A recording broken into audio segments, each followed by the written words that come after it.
Hello my friends, anywhere, everywhere. Welcome back to my channel.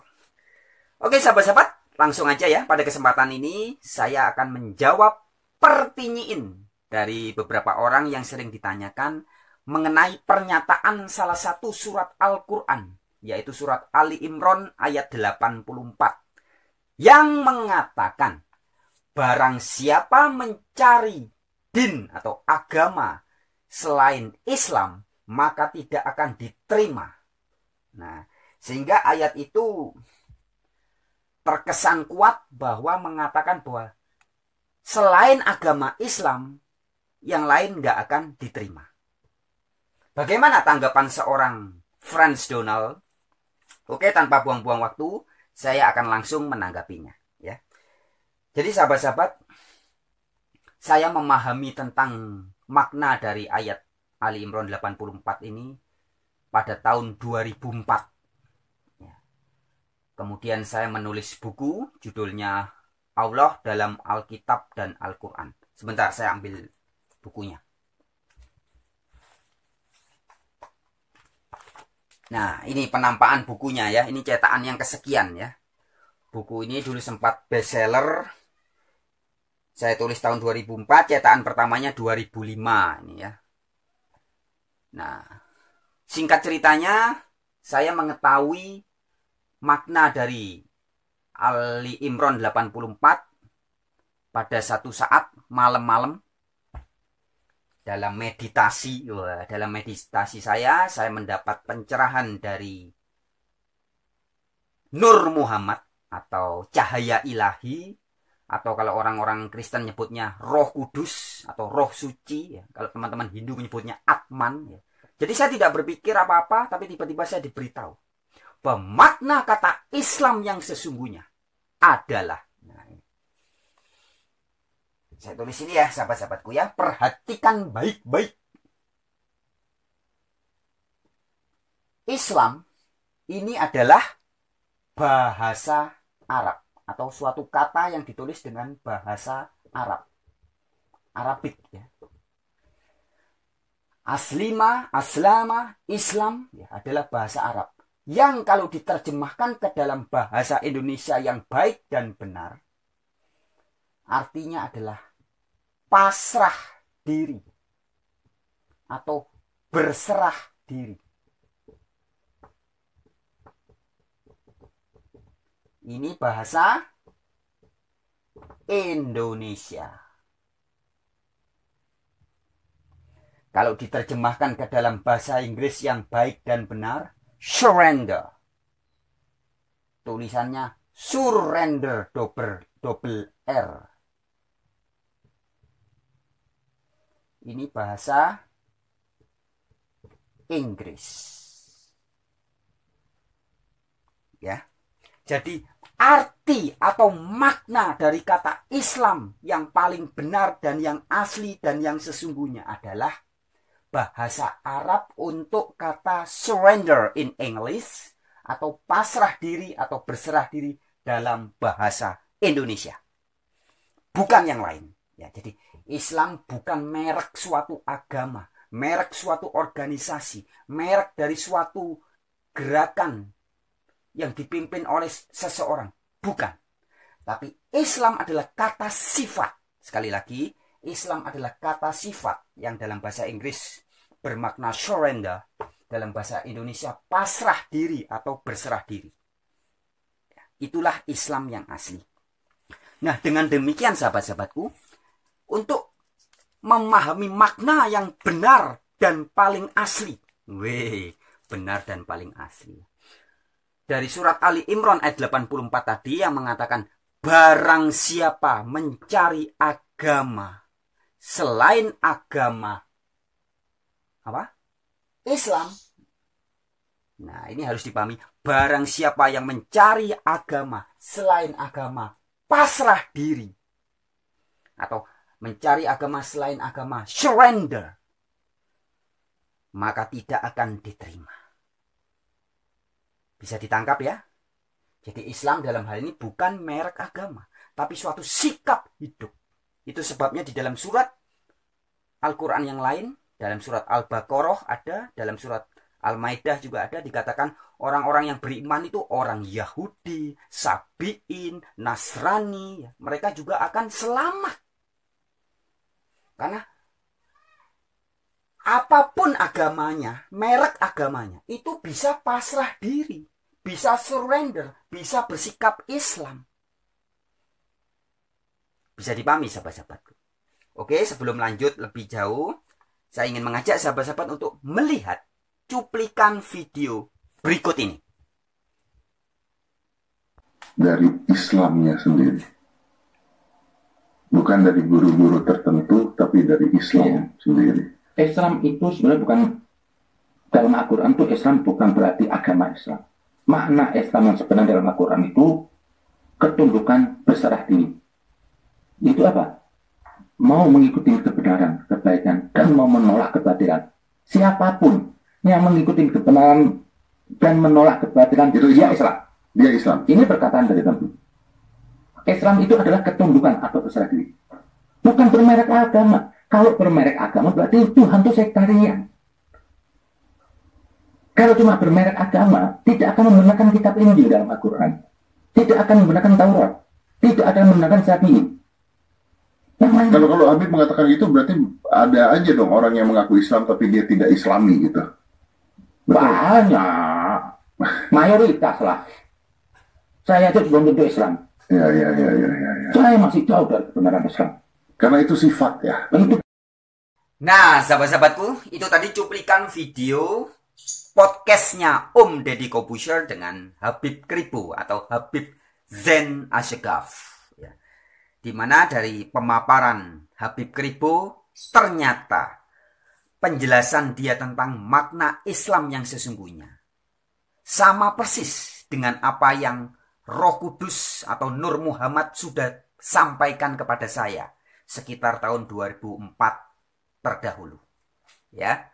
Dan saya yakin sahabat-sahabatku, jadi siapapun Anda yang pernah betul-betul dipimpin oleh Atman atau Gusti, Guru Sejati, atau Roh Kudus atau Roh Suci, atau Cahaya Ilahi, atau istilah lainnya juga disebut sebagai Nur Muhammad, ya, maka niscaya akan memiliki pemahaman yang sama persis. Jadi yang hebat bukan saya, bukan Habib Krippo, bukan si Anu, si ini, si itu. Ya. Tapi kami bisa memiliki pemahaman yang sama. Karena memang kami dipimpin atau diberitahu oleh sumber yang sama. Yaitu Nur Muhammad atau Roh Kudus atau Atman atau Guru Sejati. Oke sahabat-sahabatku. Oh ya, sebagai tambahan informasi, sahabat-sahabat juga bisa menyimak beberapa video saya yang terdahulu, yang terkait hal yang sama. Ini ya, saya tunjukkan video-videonya. Nah, sahabat-sahabat silakan buka channel YouTube Wartawan Injil, ya. Kemudian cari di bagian playlist. Nah, turun ya. Cari bagian playlist. Sebentar. Diklik dulu Warta Kabar Baiknya, Wartawan Injil, diklik. Kemudian ya, Wartawan Injil, Pewarta Kabar Baik. Turun cari bagian upload, bagian playlist. Nah, created playlist. Ini ada banyak subtema ya. Nah, teman-teman klik yang bagian ini. Dengan tema Islam yang sesungguhnya. Nah, di sini ada video, beberapa video-video yang serupa ya. Ini disampaikan oleh seorang spiritualis bernama Pak Wildo atau Yang Wildo ya. Judulnya Semua Agama itu Esensinya Islam atau Pasrah Diri. Nah, sahabat-sahabat bisa simak nanti ya. Sahabat-sahabat simak video ini. Bentar, ini masih iklan. Nah, video ini ya. Jadi Yang Wildo atau Pak Wildo memaparkan hal yang sama, secara spiritnya sama seperti yang saya sampaikan tadi. Juga teman-teman bisa lihat video yang ini. Ini diwartakan atau dipaparkan, diceramahkan oleh Pak Said Agil Sirot ya. Makna tentang persaudaraan Islam, Kristen, Yahudi itu sebenarnya satu spirit, satu agama sebenarnya. Ya. Ada di video itu. sorry kepencet.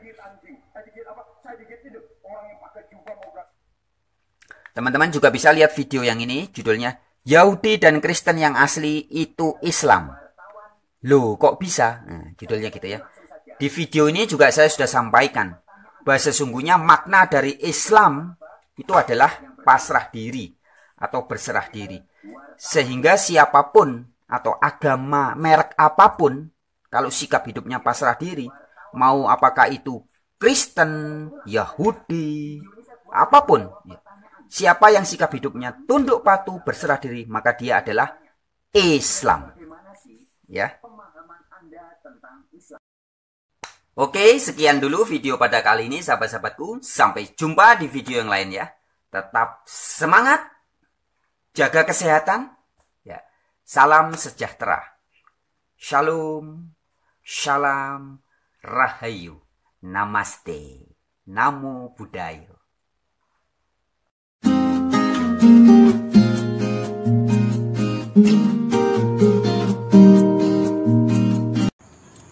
Islam itu bahasa Arab, ya, bahasa Arab yang artinya pasrah diri. Jadi agama Islam adalah agama yang lebih menitik beratkan kepada para penganutnya untuk berlaku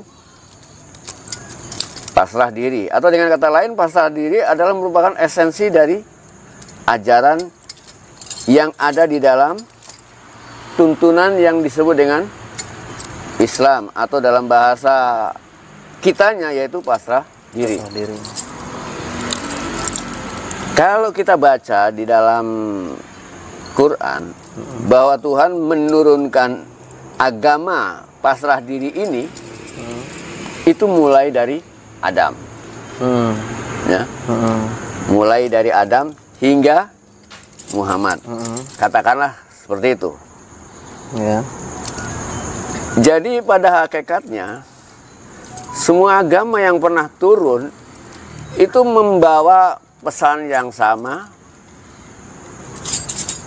membawa peringatan yang sama, yaitu titik yang paling tertinggi adalah pasrah diri. Islam itu bukan hanya ajaran yang datang bukan hanya ajaran yang datang atau dibawa oleh Nabi Muhammad saja.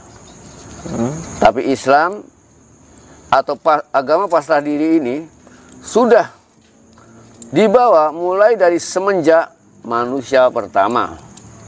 Adam tuh yang ya. Gitu. Jadi agama pasrah diri ini boleh dibilang dibawa oleh semua agama yang pernah ada. Gitu. Jadi kalau kita artikan dengan bahasa Arab, maka semua agama yang pernah ada membawa ajaran Islam yang sama. Kalau kita Arabkan, gitu kan? Berarti nggak cuma Islam ya yang di luar Islam semua adalah pasrah diri ya? Iya, pasrah diri. Bahkan di Jawa sendiri, spiritualitas di Jawa sendiri juga mengajarkan pada orang-orang Jawa untuk melakukan sumeleh, pasrah diri, dan itu merupakan ajaran spiritual yang tertinggi. Pasrah diri itu, itu ajaran yang paling tinggi, gitu, yang dibawa oleh semua agama yang pernah ada, gitu. Jadi kalau kita melihat dari sini, semua agama yang pernah ada bersumber dari sumber yang sama, dan mengajarkan hal-hal universal yang sama, ya, itu yang disebut dengan pasrah diri. Yang membuat agama satu dengan yang lainnya itu bukan di persoalan pesan-pesan universalnya. Yang membuat berbeda adalah pesan-pesan kondisionalnya. Ya. Setiap agama itu selalu turun di zaman yang berbeda, pada ruang dan waktu yang berbeda, dalam masyarakat yang berbeda. Ya, otomatis masing-masing memiliki kondisi yang berbeda, persoalan-persoalan yang dihadapi yang berbeda. Sehingga agama-agama yang turun itu pun juga mencoba untuk memberikan jawaban atau solusi sesuai dengan persoalan-persoalan yang dihadapi oleh umat manusia di zamannya masing-masing. Itu. Jadi ajaran Islam itu bukan Nabi Muhammad saja yang membawa. Betul. Cuma untuk tidak salah paham, ya, untuk tidak salah paham, karena kalau kita mengatakannya dengan bahasa Arab, seolah-olah semua ajaran yang pernah ada seolah-olah Islam dalam pengertian Arab. Ya kan? Enaknya kok Islam gitu. Nah, gitu kan? Iya kan? Sampai-sampai kalau kita nyebut semuanya orang Jawa, oh kayaknya kabeh ngomong Jawa gitu kan. Nah, jadi supaya tidak terjadi salah paham. Memang benar, bukan hanya Nabi Muhammad saja yang membawa ajaran tentang kepasrahan pada Tuhan. Ya. Bukan hanya Nabi Muhammad saja yang membawa ajaran tentang kepasrah dirian. Seluruh juru selamat yang pernah ada, yang mungkin bisa kita sebut mulai dari manusia pertama yang disebut Adam, semua membawa ajaran yang sama tentang pasrah diri. Jadi sama-sama mengajarkan tentang pasrah diri merupakan puncak dari ajaran yang dibawa. Itu yang membuat agama mulai dari Adam hingga sekarang pesan-pesan universalnya sama, yaitu pasrah diri. Ya. Karena Muhammad itu orang Arab, otomatis dia akan mengatakannya dengan bahasa Arab. Pasrah diri dalam bahasa Arab adalah Islam. Dia juga mengatakan bahwa semua nabi-nabi sebelumnya adalah membawa ajaran Islam menurut bahasa Arab.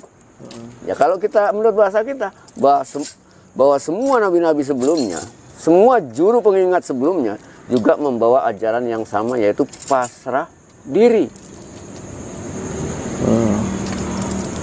Ingat, hanya pasrah diri. Pasrah diri adalah esensi.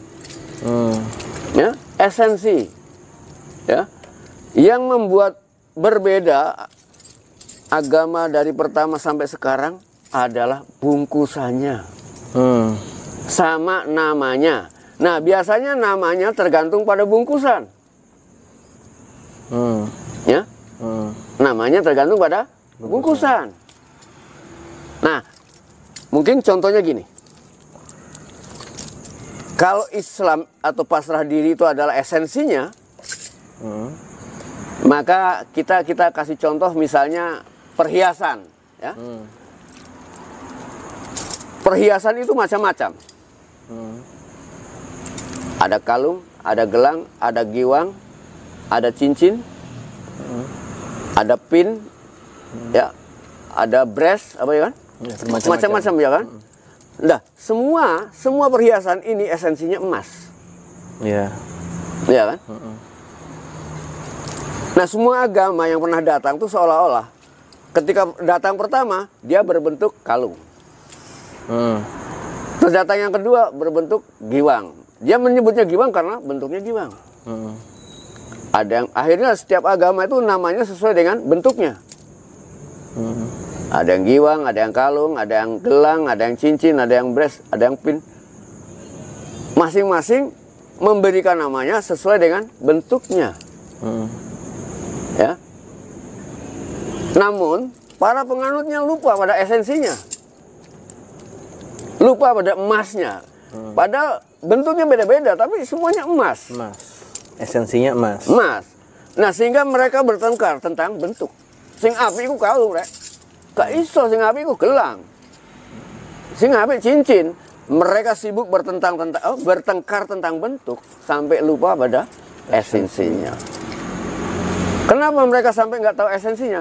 Ya karena sibuk dengan nama dan bentuk. Sehingga mereka nggak tahu kalau isinya adalah emas. Gitu. Ya? Gitu.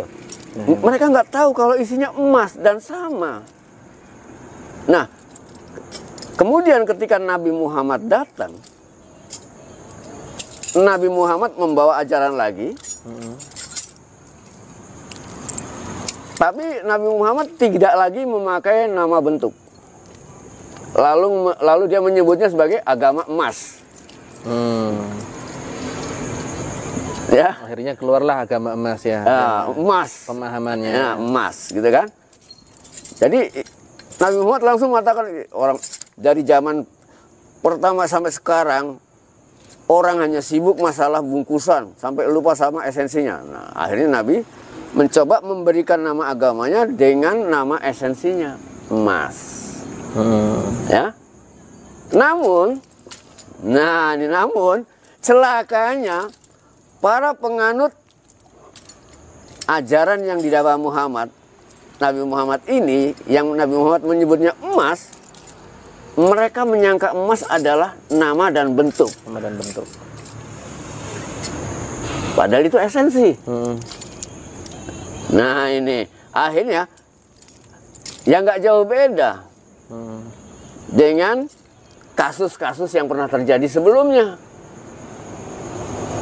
Kenapa sampai dia? Ya karena dia menganggap bahwa emas pasti namanya. Kalau ada namanya pasti ada bentuknya. Itulah keterikatan terhadap bahasa seperti itu. Nah, jadi kalau kita berbicara tentang tadi dengan metafor perhiasan, agar kita paham semua agama itu sama, esensinya sama-sama emas. Yang membuat berbeda adalah karena bentuk dan namanya. Perbedaan bentuk dan nama ini kan tergantung pada kebutuhan zaman. Oh, di zaman ini yang ngetren kalung. Zaman ini yang lagi ngetren, yang lagi laku apa? Ini. Tuhan itu ibaratnya ingin menawarkan tuntunan. Tapi juga dia tahu bagaimana menawarkan tuntunan pada setiap zaman. Setiap zaman punya selera. Ya kan? Sehingga Tuhan menawarkannya dengan berbagai macam bungkusan yang berbeda-beda. Sesuai dengan selera zamannya, sesuai dengan persoalan zamannya. Itu. Berarti istilahnya itu syariatnya yang kondisional tadi itu ya. Iya, yang kondisional itu syariatnya. Ada satu lagi nih yang jika memang Islam sudah ada dari zaman Nabi Adam, kenapa Nabi Muhammad lebih dikenal sebagai pembawa ajaran Islam? Oke.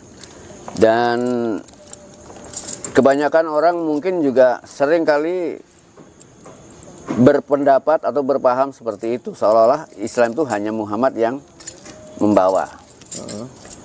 Ya.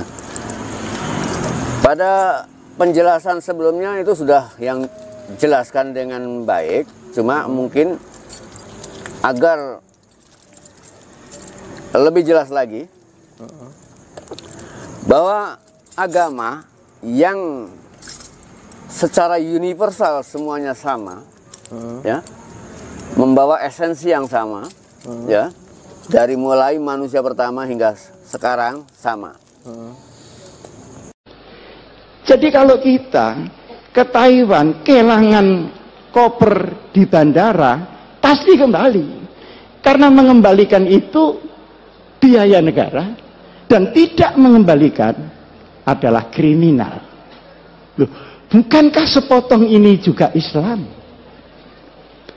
Seperti di Jepang, itu kalau ada toko memalsu kualitas, langsung ditutup, Pak. Jadi wailun lil mutaffifin itu kok jalan di sana, ndak jalan di sini. Sementara kita ini kalau beli makanan keliru terus, Pak. Buah-buahan katanya manis tapi kecut. Saya beli di Jalan Surabaya, Pak Din, itu lampu. Lampu itu yang kuno itu harganya mahal, 2,5 juta. Kalau yang baru itu cuma 650. Saya bilang saya minta kuno Pak. Oh iya Pak Ji, ini tinggal satu yang kuno. Setelah diberikan saya ternyata baru kan kelihatan baru cetakan itu. Loh Pak, ini baru Pak, bukan kuno. Aduh sampean nih kok rewel, sampean biarkan saja, lama-lama kuno sendiri. Mati.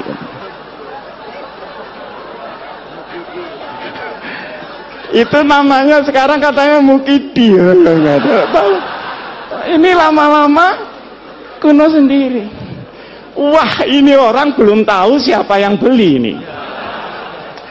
Akhirnya saya bayar 650. Loh, takji kurang ini. Ya kurangnya nanti kalau sudah kuno.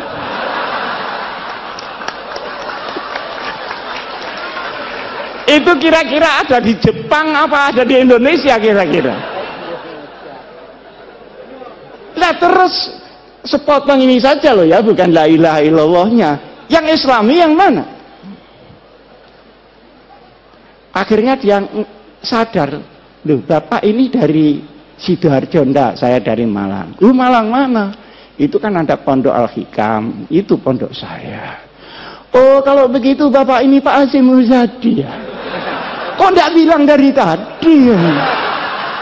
Kan malu saya kalau begini. Jangan begitu, lain kali bilang Pak kalau Bapak ini Pak Hasyim Muzadi. Bagaimana, mudah-mudahan saya ini tidak kualat saya ini. Jadi dia takut Allah apa takut Hasyim Muzadi? Halo sahabat-sahabat, kembali dalam channel Wartawan Injil. Sahabat-sahabatku, langsung saja video ini saya buat untuk menjawab pertanyaan dari beberapa teman, beberapa sahabat yang bertanya, sebenarnya bagaimana sih pemahaman Anda tentang Islam? Apa yang Anda pahami tentang Islam? Dan demikianlah jawaban saya, sahabat-sahabatku. Islam yang kupahami adalah Islam dalam makna yang sejati, atau yang hakiki, atau yang asali. Islam yang sejati bukanlah seperti organisasi politik ataupun organisasi-organisasi buatan manusia apapun juga. Sehingga maka dari itu, Islam yang sejati yang saya pahami dan saya yakini adalah Islam yang tidak bisa sembarang dimasuki atau dikeluari seenaknya sendiri. Tidak bisa masuk Islam, keluar dari Islam seenak sendiri, nggak bisa. Karena Islam yang sejati memang tidak bisa dimasuki, tidak bisa dikeluari, sebab tidak perlu. Ya, jadi tidak bisa dimasuki, sebab tidak perlu dimasuki. Tidak bisa dikeluari, sebab tidak perlu dikeluari. Ya. Islam yang sejati tidak bisa dimasuki seperti orang masuk ke sebuah organisasi atau keluar dari organisasi. Orang masuk ke suatu warung atau keluar dari dalam warung. Tidak bisa. Islam yang hakiki, Islam yang asali adalah sikap hidup. Sikap hidup dan gaya hidup manusia sehari-hari. Seorang manusia atau sekumpulan manusia atau banyak orang yang sikap hidupnya betul-betul berserah diri kepada Sang Maha Kuasa. Nah, jadi dalam hal ini makna Islam adalah berserah diri. Sebab memang arti atau makna dari kata aslima atau Islam itu adalah berserah diri. Kata Islam sendiri adalah bahasa Arab untuk kata berserah diri atau pasrah.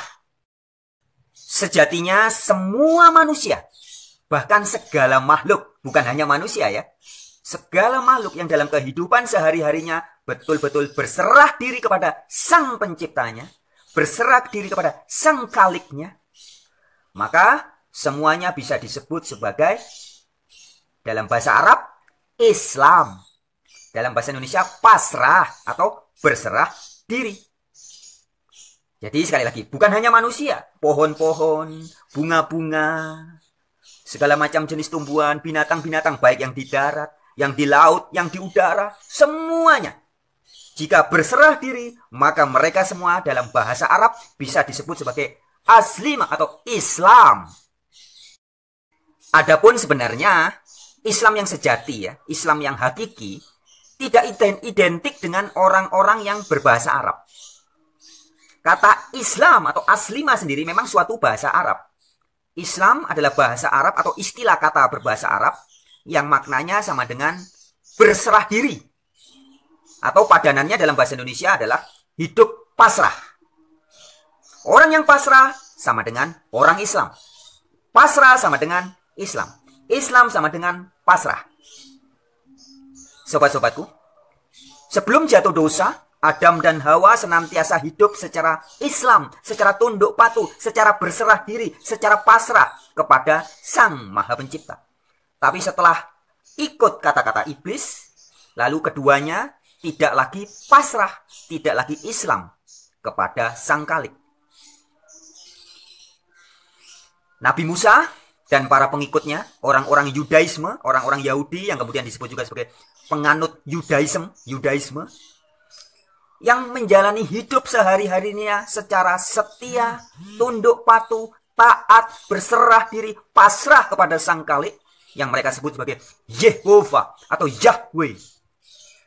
Maka dalam hal ini, orang-orang penganut Yudaisme, pengikut Nabi Musa ini, kalau dalam bahasa Arab bisa disebut sebagai Islam.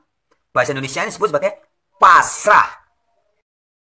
Demikian pula dengan Nabi Isa atau Yesus Kristus dan para pengikut-pengikutnya yang ada disebut sebagai kaum Nasrani atau orang-orang Kristen, karena pengikut Kristus maka disebutnya Kristen. Nah, mereka ini Kristen-Kristen yang setia juga hidupnya berserah diri kepada Sang Maha Pencipta, pasrah kepada Sang Maha Pencipta. Maka dalam hal ini orang-orang Kristen adalah juga dalam bahasa Arab bisa disebut sebagai Islam. Jadi pengikut-pengikut Kristus atau Kristen-Kristen yang asli, yang sejati, itu adalah berserah diri, adalah Islam, pasrah terhadap Allah atau terhadap Bapa, terhadap ilah yang dikabarkan oleh Yesus Kristus. Jadi sahabat-sahabatku, baik para penganut Yudaisme atau Yahudi, para pengikut Musa, kemudian para Kristen pengikut Yesus Kristus, dan juga kaum muslimin dan muslimat para pengikut Rasulullah Shallallahu Alaihi Wasallam, pengikut Nabi Muhammad, sejatinya semuanya adalah Islam yang hakiki atau Islam yang sejati. Dan sesungguhnya adalah salah kaprah jika banyak orang berkata bahwa Islam yang sesungguhnya hanyalah para pengikut Nabi Muhammad saja. Ini salah kaprah. Ini sesat pikir. Bahkan, ya bisa menyesatkan.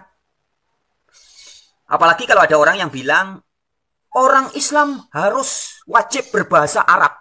Wah, ini betul-betul salah kaprah. Kesalah kaprahan ini terjadi sebenarnya adalah karena mereka belum paham saja. Mereka belum paham makna yang sejati dari kata aslima atau Islam itu. Yang sebenarnya dalam bahasa Indonesia setara dengan kata pasrah atau berserah diri. Tentunya kita semua bisa paham sebenarnya ya, bagi orang-orang yang mau memahami bahwa budaya dan tradisi Arab tidaklah identik dengan Islam. Sekali lagi ya, budaya atau tradisi Arab tidaklah identik dengan Islam. Sebab faktanya banyak orang Arab yang tidak Islam. Banyak juga orang yang bukan Arab tapi Islam.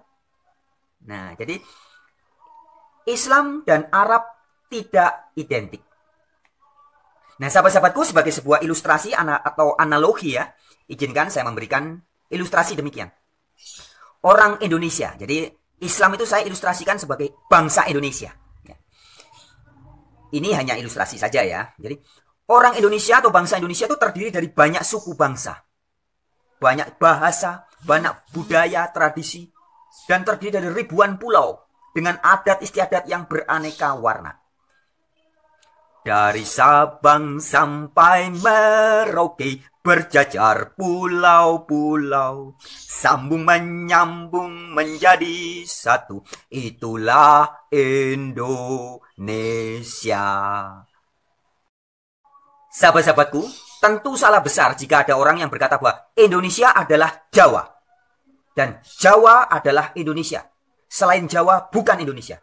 Ini jelas keliru besar ya. Sebab Indonesia yang asli adalah mencakup seluruhnya. Dari ujung Sumatera sampai ujung Papua. Bukan cuman Jawa atau hanya Kalimantan saja atau Bali saja. Bukan, ya. Nah, ilustrasi ini sebagai penggambaran tentang makna Islam. Demikian juga halnya dengan Islam. Islam yang hakiki atau Islam yang sejati bukanlah hanya menunjuk kepada pengikut Nabi Muhammad saja. Umat-umat pengikut Nabi Muhammad saja. Bukan. Atau pada orang-orang yang hanya berbahasa Arab saja. Orang yang berbudaya dan tradisi Arab saja.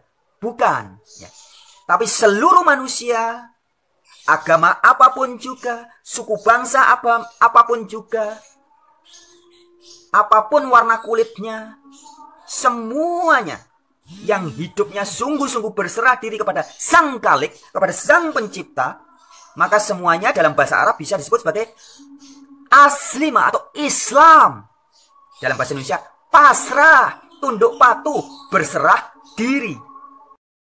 Nah, artinya sahabat-sahabatku, jika yang layak disebut Islam itu bukan hanya pengikutnya Nabi Muhammad saja, nah maka sebenarnya sikap orang-orang yang masih kadang suka membeda-bedakan antara Islam, Kristen, Yahudi,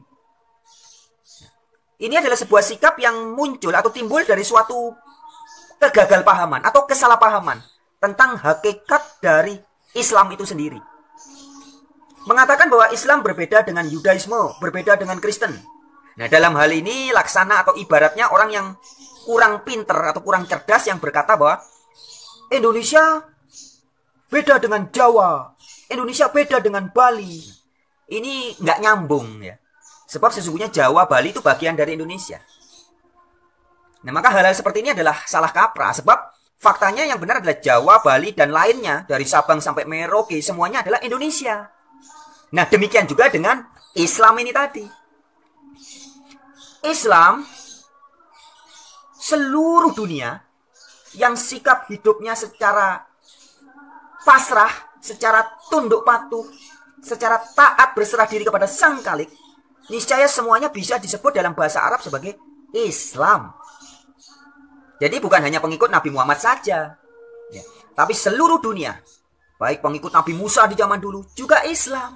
Pengikut Nabi Isa atau Yesus Kristus, para murid-murid Yesus juga bisa disebut sebagai Islam. Suku bangsa apapun, agama apapun ya. Bahkan kita ingat ya, binatang-binatang, baik di udara, di daratan, di airnya baik di sungai, di danau maupun di laut. Semuanya yang betul-betul berserah diri bisa disebut sebagai Islam. Dan memang mereka adalah Islam. Artinya teman-temanku, semua golongan para pengikut Nabi Muhammad yang setia, sekali lagi ya, golongan para pengikut Nabi Muhammad yang setia adalah suatu atau salah satu golongan dari orang-orang di muka bumi ini yang bisa disebut sebagai Islam. Dan hal ini bukan berarti bahwa pengikut Nabi lainnya bukan Islam, tidak.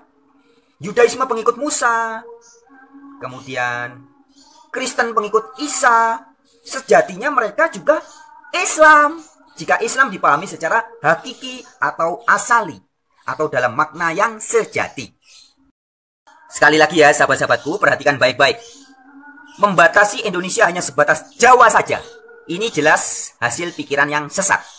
Sesat pikir dan bodoh.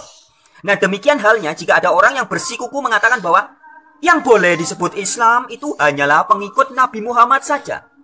Ini jelas hasil dari sesat pikir atau kesalahpahaman saja. Ingat ya sahabat-sahabatku, menjadi Islam yang sejati tidak harus juga selalu berbahasa Arab, tidak. Sebab Islam yang sejati tidak identik dengan Arab. Kata Islam sendiri sebetulnya hanyalah bahasa Arab yang bermakna, kalau di dalam bahasa Indonesia, sepadan dengan kata pasrah atau tunduk patuh atau berserah diri. Nah, kalau kita sudah paham hal ini, sehingga kita tidak perlu lagi mengganti, misalkan dalam bahasa sehari-hari kita menyebut ayah atau bapak kita atau papa kita, kemudian karena mau jadi Islam, mau berserah diri, maka harus diganti bahasa Arab. Jadi Abba, yang tadinya manggilnya papa, tadinya manggilnya mama, menjadi Abba, sekarang menjadi Umi. Tidak harus begitu sahabat-sahabatku, ya. Karena Islam tidak identik dengan Arab. Arab tidak identik dengan Islam. Islam yang sejati adalah sikap hidup, bukan sebuah tradisi budaya tertentu, bukan.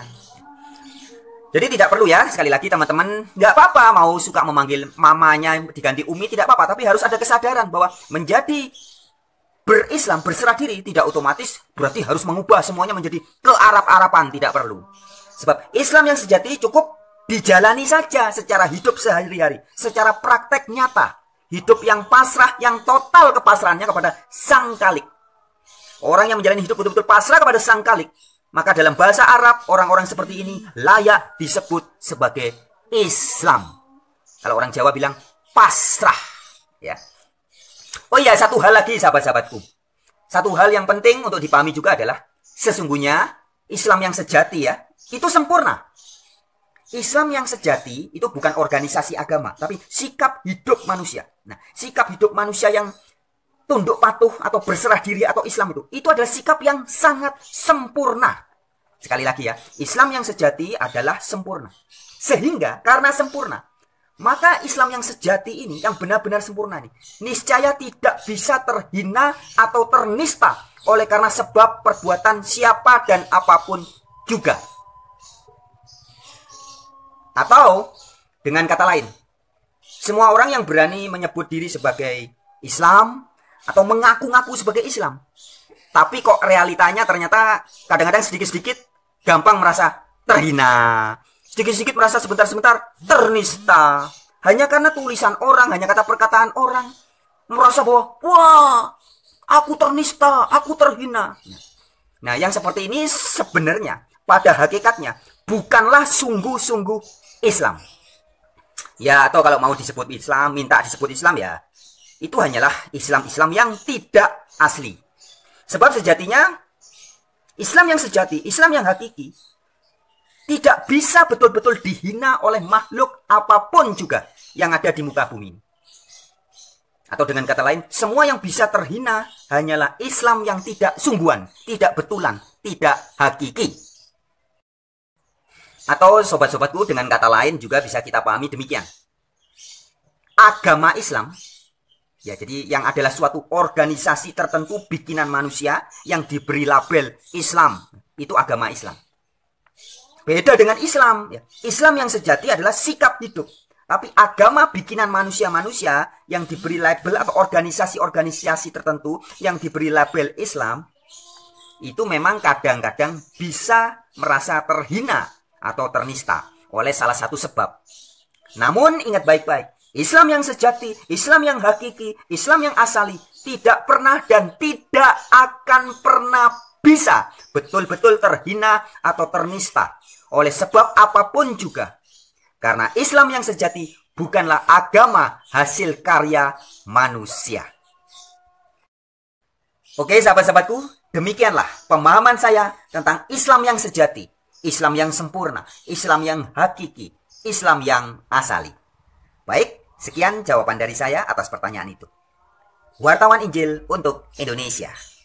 Salam, shalom. Para pendeta, para tokoh agama, terutama ibu-ibu yang hadir, bapak, para pejabat pemerintah, tokoh agama yang saya hormati.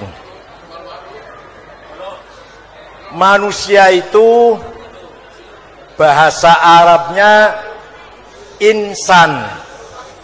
Insan itu bahasa Arab.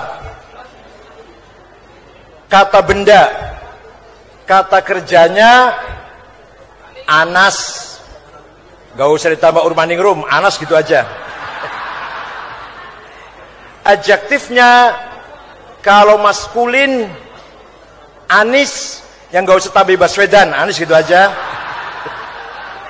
Kalau feminin Anisah, Anas, Anis, Anisah, insan, itu sama itu. Artinya harmoni, intim, akrab, saling kangen. Jadi kita manusia ini semenjak dilahirkan di muka bumi sampai nanti akan kembali ke alam yang abadi, amanat yang paling melekat pada diri kita amanat insaniyah, humanity. Sebelum amanat agama, sebelum amanat harta, jabatan, kekayaan, kedudukan, titel, sebelum itu semua, amanat yang paling melekat pada diri kita adalah membangun kehidupan, berjuang membangun kehidupan yang harmonis, yang satu sama lain menjadi saudara. Kalau dalam NU disebut ukhuwah insaniyah, persaudaraan, solidarity sama umat manusia. Sedikit tentang sejarah, bahwa Islam dengan Kristen itu sangat dekat, keturunan satu orang. Dulu Ibrahim atau Abraham dari Ur Kasdin 10 km selatan Baghdad, Ur Kasdin itu. Ab itu bapak, Raham itu umat. Mempunyai istri namanya Saroy. Kalau dalam Islam Saroh. Ketika itu rajanya bernama Nabukhadnezzar, kerajaan Babilonia. Setelah Abraham disiksa oleh pemerintah penguasa karena mengajak menyembah Tuhan, tidak menyembah dirinya, sang raja, dibakar tapi selamat. Kemudian Abraham dengan keluarga hijrah, berjalan dari timur sekitar sekarang Irak gitulah, menuju ke barat, jumpa dengan sungai Jordan. Menyeberang sungai tanpa getek, tanpa perahu, dan tidak ada jembatan, selamat sampai ke tepi barat. Menyeberang itu sama, bahasa Arabnya dengan bahasa yang lain juga sama, abaro, menyeberang. Maka setelah Abraham berhasil menyeberang sungai dengan selamat, dipanggil Ibrani, penyeberang, atau Hebrau. Ibrani atau Hebrau artinya penyeberang. Sampailah ke Mesir. Ini ringkas cerita Pak, kalau nggak ringkas saya 2 tahun cerita begini. Ringkas saja ceritanya ini. Si Sarai ini mandul, belum punya anak. Maka demi memelihara bibit unggul, Abraham nikah lagi dengan perempuan dari Mesir, Egypt, namanya Hajar.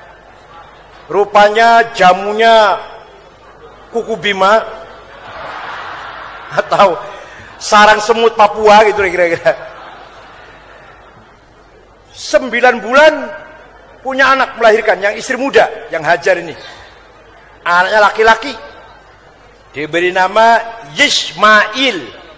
Yishma itu mendengar, Il atau Elohim, Tuhan. Kalau bahasa Arab Ismail. Kalau orang Jawa Tengah Banyumas, Ismail orang Jawa Tengah. Kalau panggil saya Sangit Ngakil, itu orang Jawa Tengah itu. Istri muda punya anak, istri tua cemburu. Maka Tuhan memerintahkan agar Abraham membawa istri muda dan bayi yang baru lahir itu pindah ke selatan, sangat jauh. Sekarang pesawat saja 2 jam, pesawat itu. Dulu jalan kaki. Sampailah di jurang yang tidak ada kehidupan. Air satu tetes pun tidak ada. Binatang pun tidak ada. Tumbuh-tumbuhan pun tidak ada. Sampai di tempat itu, baru istirahat sebentar, Tuhan memerintahkan agar Abraham kembali ke utara, yang sekarang Yerusalem itu, kembali ke utara, ke istri yang tua. Istri muda dan bayi yang baru berapa minggu ditinggal sendirian. Tidak lama bayi ini, Yishmail, kehausan, kelaparan, menangis sejadi-jadinya. Ibunya Hajar kebingungan cari air dari Gunung Safa sampai Gunung Marwah, dari Gunung Marwah ke Gunung Safa lagi, nggak menemukan apa-apa. Ismail si bayi itu kakinya menghantam-hantam bumi, dari ujung kakinya keluarlah sumber air yang sampai sekarang tidak pernah habis, yang disebut sumur Zam-Zam. Nah, sampai sekarang masih ada di Mekah itu. Karena ada air, yang pertama kali mengetahui ada air, burung. Pasukan burung-burung dari mana-mana datang ke situ. Dilihat, diamati oleh suku besar dari selatan, namanya suku Jurhum, hijrah ke tempat air itu, maka jadilah sebuah suku namanya suku Quraisy, beranak pinak, jadilah bangsa Arab, yang dari bangsa Arab nanti akan melahirkan Nabi Muhammad. Nah, itu satu cerita. Nah, Abraham kembali ke utara, berkumpul dengan istri tua Sarah tadi. Tidak lama hamil itu, rupanya dapat jamu yang baru lagi rupanya. Kalau dari Wonosobo itu ada jamu namanya Purwoceng, dari Purwosobo. Kalau dari Jatinegara ada jamu Jakarta Bandung. Saya tanya kenapa merek Jakarta Bandung? Ya kan 2 jam katanya. Jadi kalau minum itu bisa 2 jam. Betul. Silakan. Nah, tidak lama istri tua punya anak, dikasih nama Ishak. Ishak punya anak dikasih nama Yakub. Yakub punya anak 12, Raubin, Zabolon, Yahuda, Sam'un, Levi, Naftali, Jak, Dan, Asir, Yasakar, Yusuf, Bunyamin. 12 orang. Nanti akan menjadi Bani Israel, atau keturunan, menurunkan suku besar, yaitu keluarga besar Israel. Kenapa Israel? Yakub itu juga punya nama Israel. Sesama Yakub juga Israel. Arti Israel itu Abdullah, hamba Tuhan. Isra, hamba, Il atau Elohim, Tuhan. Sama dengan bahasa Arabnya Abdullah, hamba Tuhan. Jadi Islam dengan Kristen itu ya saudara dekat lah. Yang Kristen istri tua, yang Islam istri muda. Luar biasa.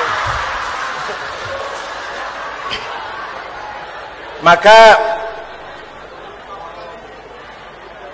ketika Nabi Muhammad di Mekah mendengar ada perang antara Romawi dan Persia. Romawi Kristen, Persia Zoroaster. Nabi berdoa, mudah-mudahan Romawi menang. Ternyata kalah. Romawi kalah.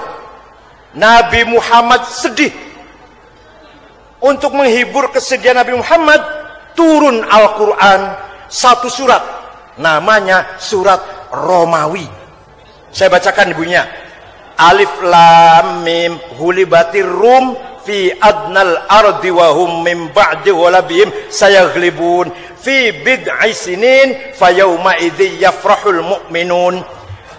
Sekarang Romawi kalah, tapi nanti beberapa tahun, kurang dari 10 tahun, beberapa tahun kurang dari 10 tahun, Romawi akan menang, mengalahkan Persia.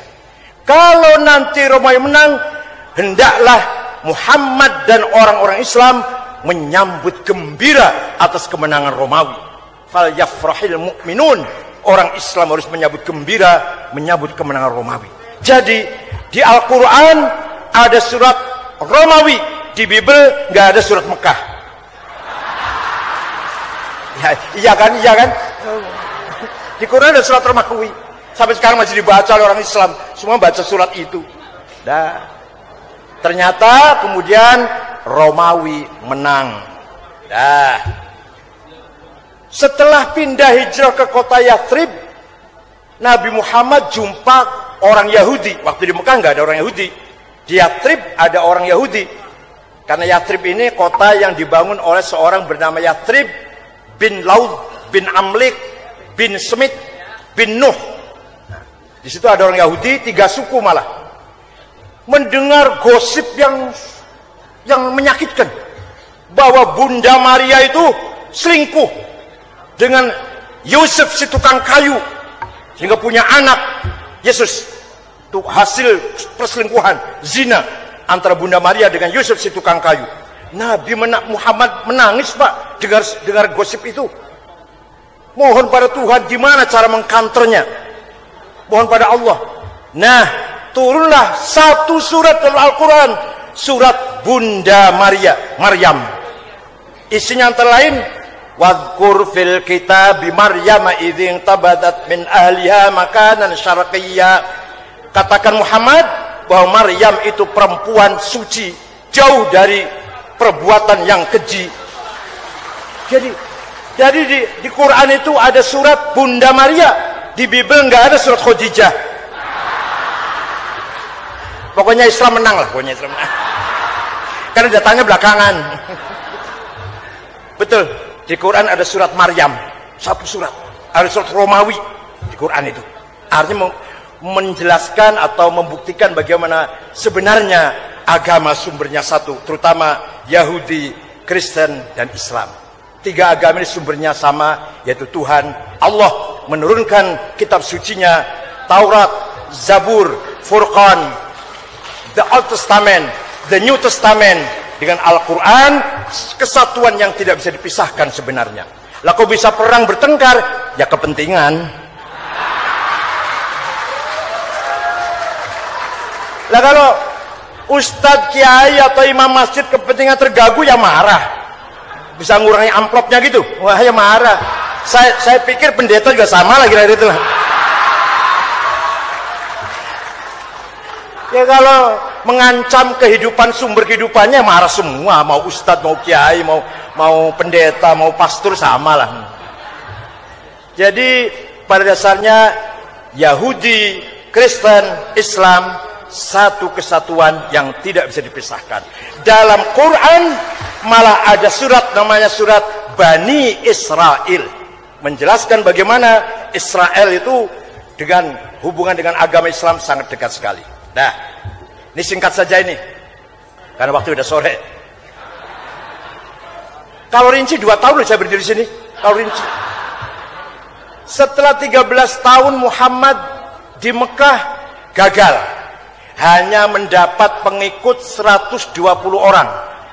Masyarakat Mekah penyembah pagan semua, penyembah berhala pagan, nggak ngerti agama, nggak ngerti apa-apa. Kan disebut dalam bahasa Arab jahiliyah, primitif. Nabi terpaksa pindah ke kota Yathrib tadi, menjumpai masyarakat yang plural.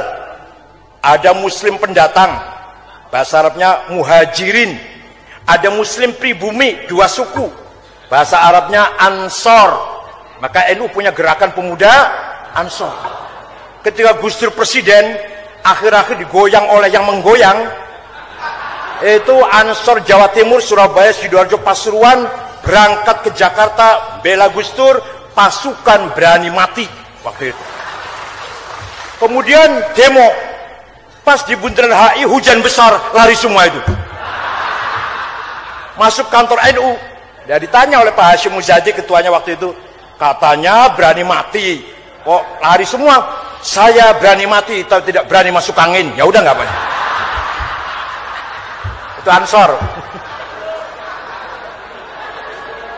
Jadi penduduk kota Yathrib itu ada Muslim pribumi, namanya Ansor, penolong. Ada Muslim pendatang, namanya muhajirin, migran. Ada Yahudi 3 suku. Pelarian dari Sinai. Musa, Harun, Yosha dikejar Ramses II, membawa Bani Israel 70.000 menyeberang Red Sea. Setelah dipukul dengan tongkatnya jadi jalan tol. Iya. Sampailah ke Sinai, inginnya menuju ke Yerusalem, tapi nggak nyampe, berhenti di Sinai 40 tahun. Nabi Musa meninggal dunia, Nabi Harun meninggal dunia, Nabi Yosha meninggal dunia. Bercerai-berailah Yahudi, kebanyakan ke Eropa, 3 suku ke kota Yathrib, keturunannya jumpa Nabi Muhammad. Nah gitu ceritanya itu. Nah, melihat penduduk Yathrib yang plural, maka Nabi segera memutuskan, kalau ingin dengar bahasa Arabnya begini, supaya otentik nih bahasa Arabnya begini. Hadza kitabu Muhammad, ini keputusan Muhammad. Al muslimuna min Quraisy, Muslim migran dari Quraisy. wal muslimuna min Yathrib, muslim pribumi dari kota Yathrib sini, wal yahud, dan orang Yahudi non muslim, wa man tabi'ahum walahiqa bihim wa jahada ma'ahum, asalkan satu cita-cita, satu tujuan, kalau bahasa sekarang satu visi misi gitu. Muslim pendatang, muslim pribumi, Yahudi, asalkan satu tujuan, innahum ummatun wahidah, sesungguhnya semua adalah umat yang satu. Jadi kita bisa menyimpulkan dari perkataan Nabi Muhammad ini bahwa Muhammad tidak pernah memproklamirkan berdirinya negara Islam dan tidak pernah mendeklarasikan berdirinya umat Arab. Tidak ada kata-kata negara Islam atau negara Arab. Yang ada ummatan wasaton, umat yang moderat, umat yang ya Darussalam. Itu nanti di NU Darussalam. Kalau Nabi Muhammad namanya ummatan wasaton, umat yang moderat. Apakah benar? Diuji Nabi Muhammad, benar apa enggak? Kayak DPR kan banyak keputusan tuh, sampai kertasnya numpuk-numpuk keputusan. Ya, kalau diuji belum tentu benar itu. Tapi bikin keputusan sudah kerja. Bikin keputusan sudah kerja sudah. Soal terlaksana atau enggak itu masalah lain, kerjaan lain. Nabi Muhammad diuji. Suatu ketika ada orang Islam bertengkar di pasar dengan orang Yahudi. Oleh orang Islam dikepret si Yahudi itu, mati. Enggak bermaksud membunuh, ngepret gitu aja, mati. Rupanya pakai akik apalah benar-benar. Itu akik banyak dari Nias ya. Dari Nias banyak sekali batu cincin yang bagus dari Nias. Ada yang gambar harimau, ada yang gambar anjing, saya tahu akik dari Nias itu. Orang Yahudi dikepret mati. Nabi segera mendengar itu marah sekali, mengeluarkan statement yang sangat keras. Terkenal sekali statement ini. Bunyinya begini. Man qatala dhimmiyan fa ana khasmuh wa man kuntu khasmahu falam yashumma raihatal jannah. Barang siapa membunuh non muslim, barang siapa membunuh non muslim berhadapan dengan saya, kata Nabi Muhammad, dan barang siapa berhadapan dengan saya jangan harap selamat masuk surga. Luar biasa itu. Ini Islam memproteksi non muslim luar biasa. Nggak tahu non muslim memproteksi Islam apa enggak, saya nggak tahu. Nah, suatu ketika ada perempuan maling ditangkap oleh Satpol PP lah. Namanya Usamah, Satpol PP. Usamah bin Zaid bin Harithah, bukan bin Laden, bukan. Lapor Nabi Muhammad Rasulullah, ada maling perempuan. Ternyata malingnya itu anaknya tokoh sahabat besar. Bapaknya namanya Utsman bin Mad'un. Jadi gimana? Demi menjaga nama baik keluarga itu dilepas saja ya. Nabi marah besar dengan mengatakan, wallahi ya Usamah, lau saraqat Fatimah binti laqata'tu yadaha. Demi Allah Usamah, seandainya maling itu ternyata Fatimah anak kandungku, bawa sini, saya yang akan memotong tangannya. Mudah-mudahan ungkapan ini dipegang oleh Kapolri, Ketua Mahkamah Agung, Jaksa Agung, bupati-bupati, gubernur-gubernur, wali kota, benar-benar semua pegang ungkapan ini, terutama yang ngaku Islam itu. Nah, Nabi Muhammad setiap khutbah Jumat, yang kedua khutbah ada dua, yang khutbah kedua pasti mengungkapkan begini, Alhamdulillahirabbil alamin wa bina sana'ul dunya waddin wala udwana illa 'alal zalimin. Apa artinya? Tidak boleh ada permusuhan kecuali kepada yang melanggar hukum. Tidak boleh ada permusuhan karena beda agama, beda warna, beda bahasa, beda budaya, beda suku, beda partai politik, beda pilihan presiden, beda pilihan gubernur. Tidak boleh. Satu yang harus kita anggap musuh, pelanggar hukum, zalim namanya, yang melanggar hukum, pejabat yang korupsi, teroris, pelaku kriminal, pengedar narkoba, bandar judi. Ada lagi satu lagi, bandar pijet.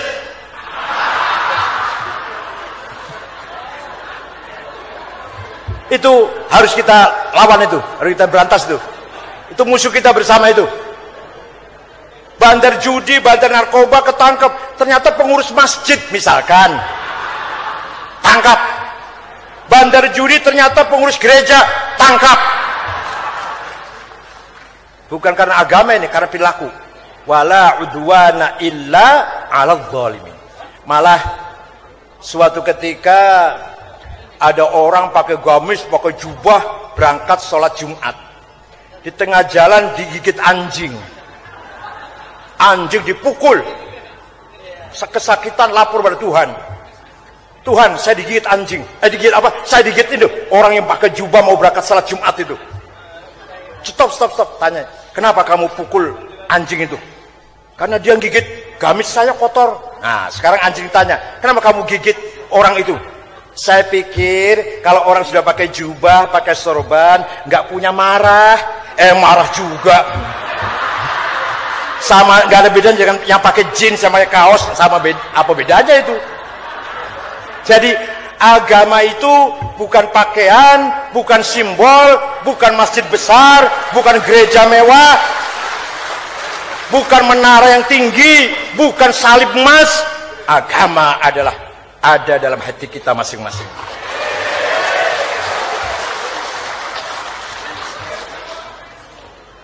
Bapak Ibu sekalian, nah, terus ini bukti-bukti sejarah aja yang saya sampaikan. Kalau sejarah itu nggak bisa dibantah, Pak. Kalau sejarah nggak bisa dibantah. Suatu ketika Nabi Muhammad, tapi jangan ditiru ini masa lalu, ini tradisi masa lalu. Dapat hadiah dari gubernur Egypt beragama ortodok. Gubernurnya itu namanya Muqawqis. Apa hadiahnya? Kuda besar dan perempuan cantik. Jangan ditiru. Dulu biasa gitu tuh, pemimpin ngirim hadiah perempuan biasa. Dulu ini namanya Maria namanya, cantik. Sebenarnya dua perempuan, satu Maria, dua Shirin. Tapi yang Shirin nggak cantik, dikasihkan pada sahabat Hasan bin Thabit. Yang Maria diambil Nabi Muhammad, yang cantik. Yang nggak apa-apa, masa milih yang jelek, yang cantik milih. Setelah riba hadiah itu, sahabat Umar, pemimpin sahabat Umar namanya, Umar, nanti Islam akan sampai ke Mesir berkat perjuanganmu. Nanti saya udah mati, nanti kamu nanti bisa menyebarkan Islam sampai ke Mesir.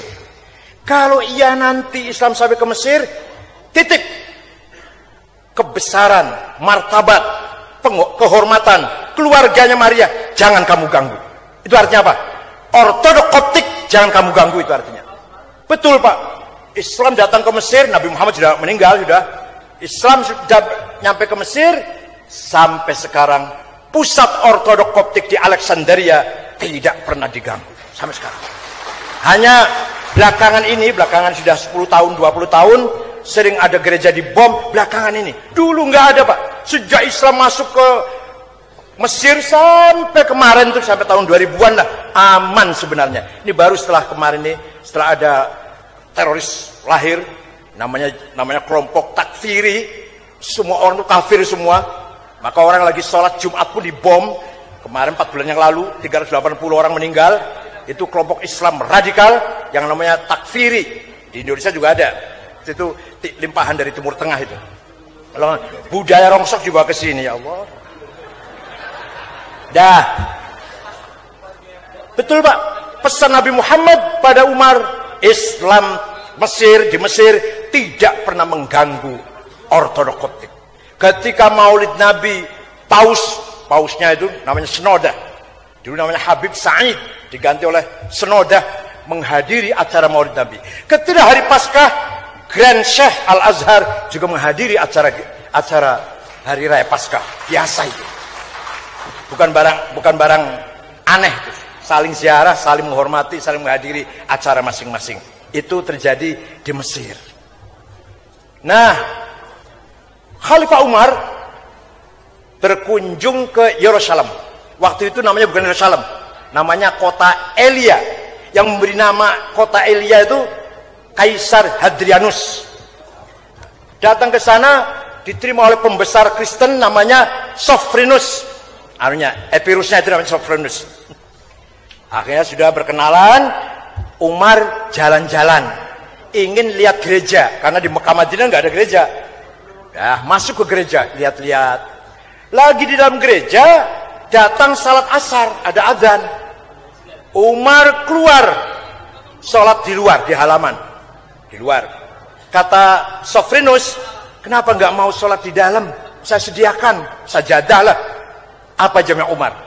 Maaf, saya tidak mau sholat di dalam gereja, karena saya khawatir kalau nanti generasi Islam akan datang merebut gereja ente ini, gereja anda ini, alasannya bekas salatnya Umar.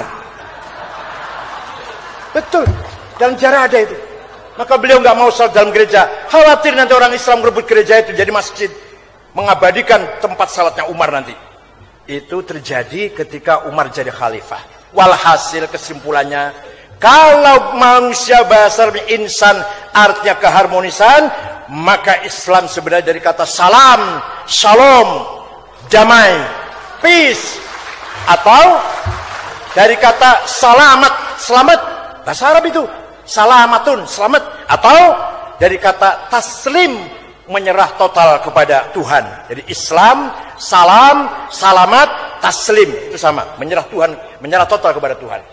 Nah, inilah yang sebenarnya agama yang sebenarnya baik Islam, Kristen maupun agama apapun, yang paling pokok adalah humanity, kemanusiaan. Percuma gereja besar, mewah, tapi kalau kanan kirinya masyarakatnya kumuh, anak-anak kecil telanjang, kelaparan, tidak berpendidikan, tidak sehat, percuma. Begitu pula masjid mewah, dibangun dengan miliaran, tapi masyarakat kanan kirinya kumuh, kemproh, berpendidikan, tidak berpendidikan, kesehatan mundur, percuma masjid besar itu. Oleh karena itu, mari kita sudah punya falsafah kehidupan bersama yang namanya Pancasila. Itu ditetapkan oleh semua tokoh-tokoh paling-paling kita, dari nasionalis Soekarno-Hatta, dari Kristen Laiman Namaramis, dari Islam NU Wahid Hasyim bapaknya Gus Dur, dan dari Muhammadiyah Kahar Muzakir, dari Syarikat Islam Agus Salim, ada Muhammad Yamin, ada yang unsur Jawa Abi Kusno. Semua sepakat bahwa Indonesia negara kebangsaan. Kalau boleh sedikit tentang sejarah, sedikit. Ini tahun 1915,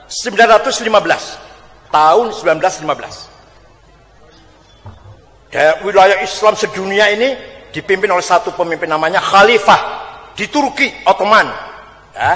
Tapi wilayah sudah dijajah semua ini. Maroko, Aljazair, Tunis, Suriah, Libanon dijajah Prancis. Mesir, Sudan, Irak dijajah Inggris. Indonesia, Belanda.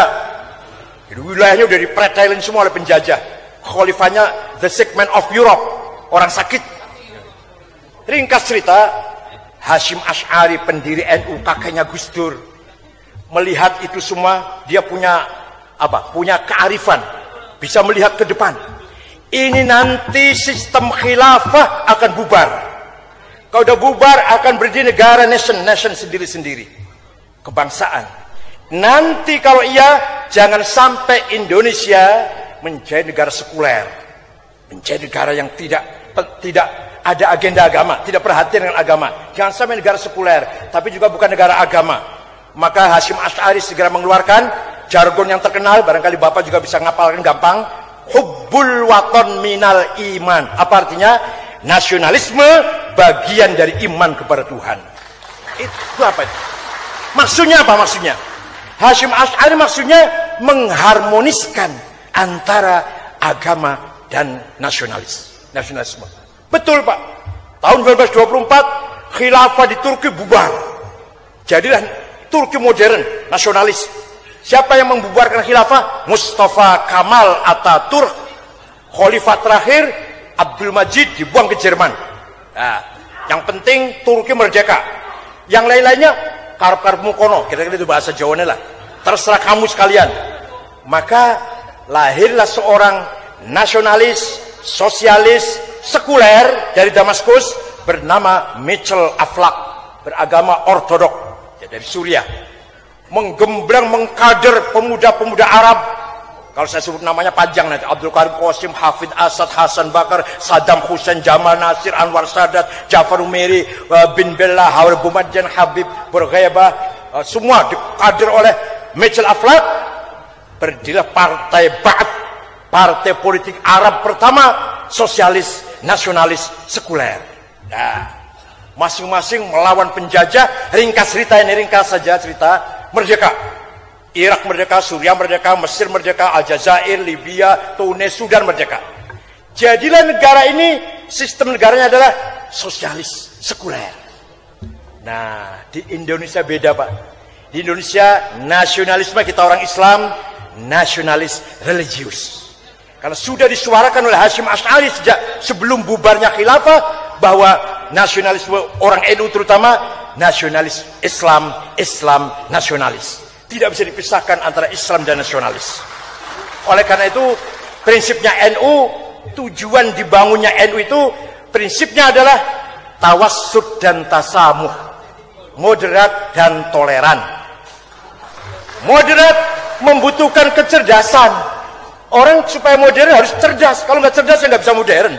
Pasti ekstrem kanan atau ekstrem kiri. Tandanya orang goblok itu. Kalau orang moderat itu yang cerdas. Makanya tawassut atau wasatiyah, moderasi itu harus berpendidikan. Orang NU semua moderat. Kalau yang nggak pinter ya ikut yang pinter lah gitu aja. Yang kedua tasamuh, toleran, membutuhkan akhlak yang mulia, moral yang akhlak yang mulia. Kalau nggak berakhlak ya nggak akan toleran, nggak berbudaya, nggak bermoral. Jadi NU memperjuangkan moderat dan toleran, artinya membangun masyarakat yang cerdas dan bermoral. Itu artinya. Nah, tujuannya apa? Tujuannya adalah ingin membangun, memperkuat 3 persaudaraan. NU tujuannya ukhuwah Islamiyah, persaudaraan sesama umat Islam, lintas madhab, lintas aliran. Ukhuwah watoniyah, lintas persaudaraan sebangsa tanah air, lintas agama dan suku. Dan puncaknya ukhuwah insaniyah, persaudaraan sama umat manusia. Maka bagi NU tidak ada musuh, nggak ada musuh.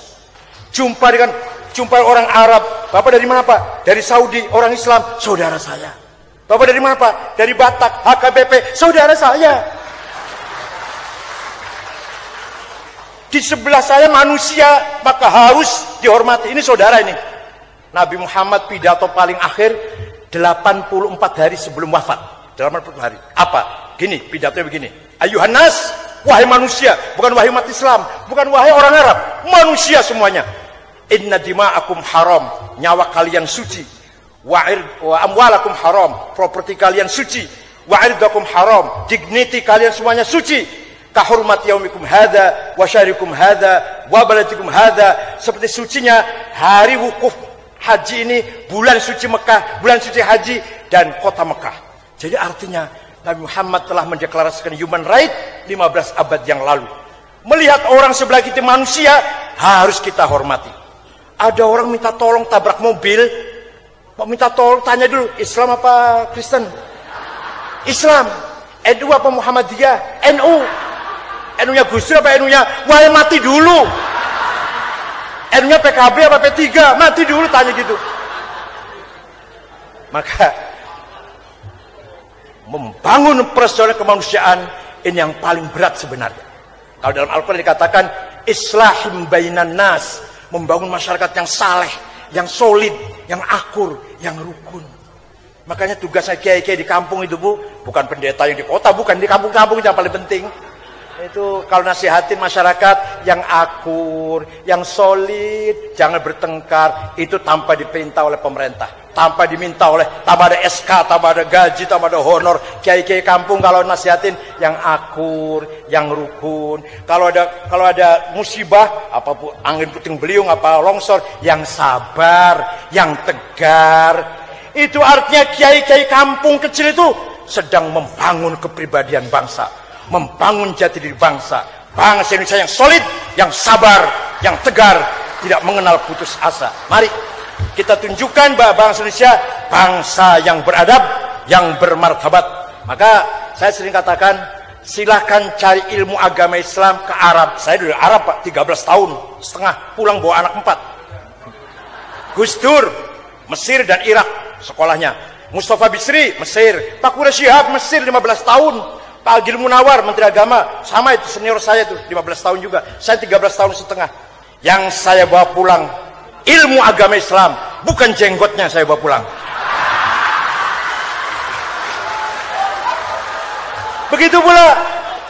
Begitu pula bapak-bapak yang kuliahnya di Inggris atau Eropa, Australia, pulang bawa ilmu, bawa sains, bawa teknologi.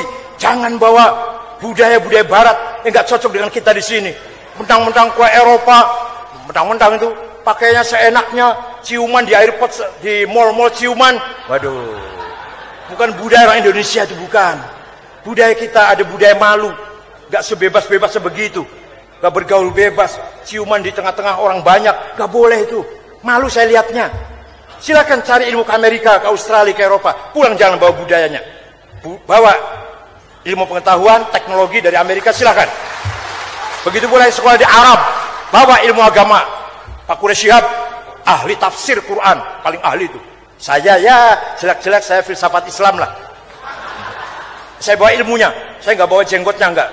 Tapi pasti nanti berjenggot Pak ya, nggak apa-apa, nggak apa. Oleh karena itu, sekali lagi,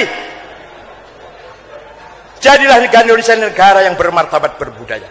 Saya sering mengatakan, merawat NKRI bukan hanya keutuhan geografis, tapi yang penting adalah keutuhan budaya, keutuhan kepribadian dan jati diri bangsa.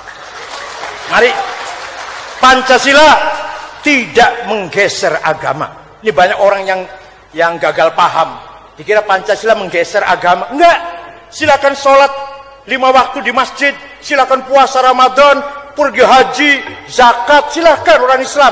Tidak diganggu oleh Pancasila. Silakan bapak yang dari Kristen nih, bangun gereja, sembahyang di gereja, pergi ke Yerusalem. Tidak dikurangi, tidak diganggu oleh dengan prinsip Pancasila. Merupakan kesepakatan bangsa Indonesia melalui Founding Fathers bahwa Pancasila sudah final. Inilah yang saya maksud dengan Islam Nusantara, Islam culture, Islam budaya, Islam yang santun, Islam anti kekerasan. Luar biasa Islam Nusantara ini. Terima kasih. Mudah-mudahan ada manfaatnya saya berbicara di sini. Mudah-mudahan Tuhan selalu memberkati bangsa Indonesia.